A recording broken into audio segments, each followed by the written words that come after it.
কোনো কারণ ছাড়া 3 দিন আগে রাতের অন্ধকারে মার্কিন যুক্তরাষ্ট্র এবং ইসরায়েল তারা ইরানে সর্বাত্মক সামরিক হামলা চালিয়েছে। এই হামলা প্রথম দিনেই এই হামলা চালিয়ে তারা ইরানের কাছে সেখানে একটা স্কুলে তারা নির্মম হত্যাযজ্ঞ চালিয়েছে। 1.5 শতাধিক স্কুলের কিশোর ছাত্ররা তারা সেখানে নিহত হয়েছেন। ইতিমধ্যে হাজারের উপরে নিহতের সংখ্যা ছাড়িয়েছে।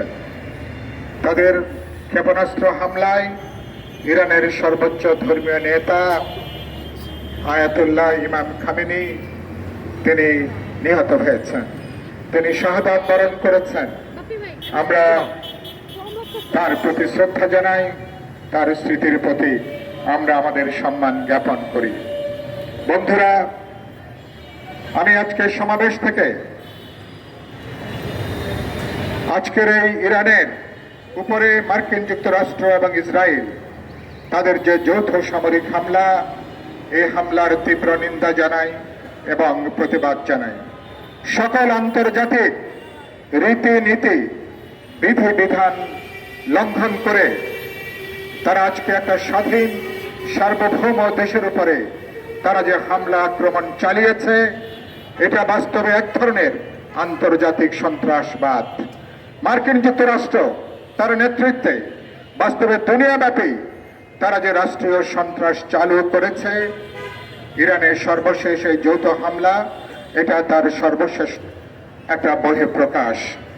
কোন স্বাধীন দেশকে, কোন সার্বভৌম কোন দেশকে এভাবে কোন পরাশক্তি কোন হামলা আক্রমণ করতে পারে না। এবং আজকে তারা লক্ষ্যটা কি? লক্ষ্যটা হচ্ছে ইরানের সেখানে সরকারকে পরিবর্তন করানো। তারা এটার নাম দিয়েছে রেজিম চেঞ্জ করা। তোমরা সরকার পরিবর্তনের কে? তোমরা ইরানের মানুষ নির্ধারণ করবে ইরানে কারা দেশ চালাবে, কারা সরকার পরিচালনা করবে। তোমরা আটলান্টিক মহাসাগর পার হয়ে এবং সেখানে প্রায় 8,500 কিলোমিটার পার হয়ে এটা স্বাধীন সার্বভৌম দেশের উপরে হামলা আক্রমণ, এটা গোটা আন্তর্জাতিক সম্প্রদায়কে বাস্তবে বুড়ো আঙ্গুল দেখানোর শামিল।